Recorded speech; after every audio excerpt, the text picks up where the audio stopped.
Starting today, ayoko nang maririnig na tatawagin niyo ako sa pangalan ko. Simula ngayon, tatawagin niyo na akong sir. Siya nga pala. Ano sinasabi niyong magpapa-blowout ako? Hoy, hindi ko kayo obligasyon. Ha? Nandito ako sa posisyon na to kasi ako yung magaling.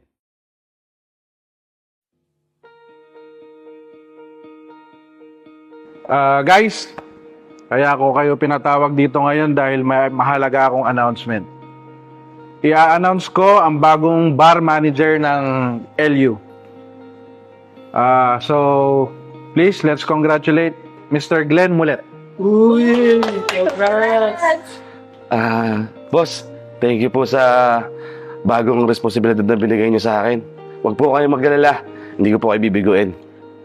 Well, you deserve it. Kaya ikaw ang pinili ko dahil alam kong mas gagalingan mo pa. So again, congratulations. So paano? Ikaw na ang bahala dito At ako'y maghahanap muna ng bagong pwepestuhan natin ng bagong isa pang LU. Sige po, sir. Salamat po.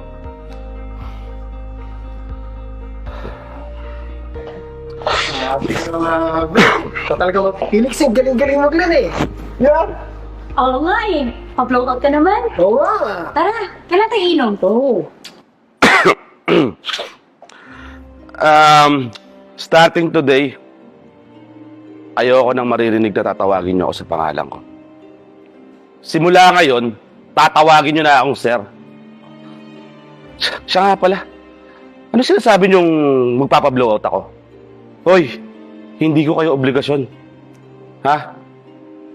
Nandito ako sa posisyon na to kasi ako yung magaling. Nagkakaintindihan ba tayo? Yes sir. Po. Mabuti naman kung ganun. Sige na, bumalik tayo sa trabaho nyo. Ayokong masayang yung oras ko dito. Sige na!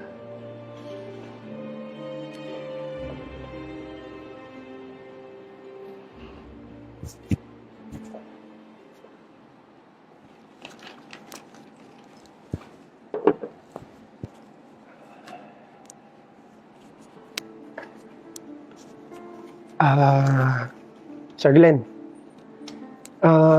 Sir, follow up ko lang po sana yung leave ko para bukas, para sa birthday po ng anak ko. No. Sorry, Maki. Pero hindi ka pwedeng mag-leave bukas.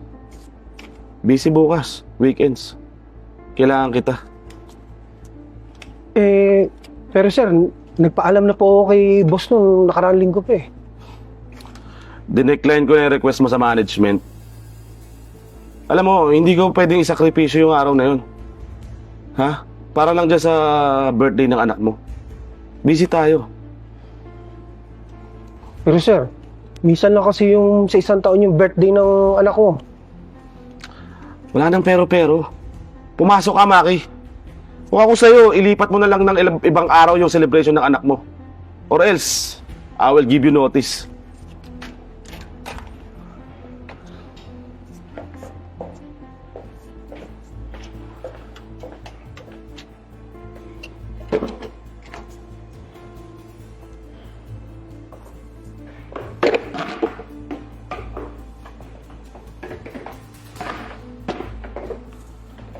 Ang ginagawa mo? Ano oras pa lang, Ba't naglilinis ka na? Sir, ganito naman po ang ginagawa natin nung waiter ka pa po. Tsaka wala naman pong customers. Alam mo, dati yun. Hindi na ngayon. Ngayon, amo mo na ako. Tsaka paano pag dumating si boss? At makita ka niya naglilinis ka na kaagad? Ha? Ang aga-aga pa, Ako, tigil-tigilan mo ako, Kaya wala kang asenso, Kaya hanggang dyan ka na lang, Hanggang waitress ka na lang. Di mo ako gayahin. Sige na, bumalik ka sa trabaho mo. Maaga pa. Bilis! Opo, sir. Bobo.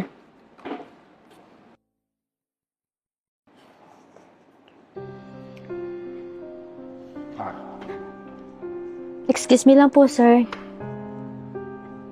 Sir, ayos lang po ba kayo? Mukhang hindi po magandang pakiramdam niyo ah. Huwag ka mag-alala. I can handle myself. Sige na, bumalik ka na sa pwesto mo at marami pa tayong gagawin. Okay. Sir! Mainit po kayo! Maki! Maki! Oh, shit, bakit?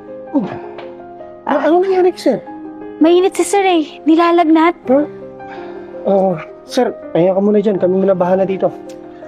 Hindi pwede. Magalit si boss pag nalaman na to. Ako, sir, talaga, oh. Hindi ka na makatayo, eh. Ano ba yan? Basta. Sir, sir, makinig ka sa amin. Kami na muna bahala ni Shishi dito, eh. Kaya naman namin itong bar. Pahinga ka muna, tapos kuha mo mamaya na pagkain si sir kasi baka nagugutom lang to. Okay. Okay po. Sige, sir, pahinga ka lang muna. Relax ka lang dyan. Bahala ako tubig, sir, ah. So guys, kumusta naman kayo? Marami pang tao kagabi? Sir, sa totoo po niyan eh. Sir, yes po. Ang dami pong tao kagabi, sir. Galing nga ni Sir Glenn, eh, kasi na-handle niya po lahat. Yes po, sir. Malakas nga po ang kita natin kagabi. Well, I'm happy to hear that. Good job, Mr. Glenn Mulet. I'm very proud of you. Hindi ako nagkamali sa pagpili sa'yo. Thank you po, sir. So, paano? Kayo muna ang bahala dito May meeting pa ako sa Loyola. So guys, Mr. Norman, Lucille, Mr. Glenn, I have to go. Thank you po, sir. Sige, sir.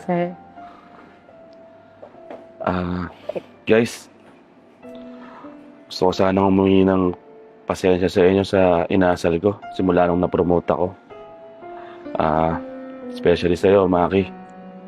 Nagigilty ako sa ginawa ko. Yung nag-birthday yung anak mo. Pasensya na kayo. Wala yan, kalimutan mo na yan. Tsaka, naimog ko naman yung, yung birthday ng anak ko today. Nga sir, baka available ka ngayon, baka pwede sumama ka sa celebration, di ba? Oo nga, sir. Sagot mo na rin yung cake. Oo nga, sir. Pa-blow out mo na din. Oo ba? Na problema yan. O siya, tara. Tulungan ko na kayo maglinis. Magsara na tayo. Sige sir, salamat. Sir. Tara.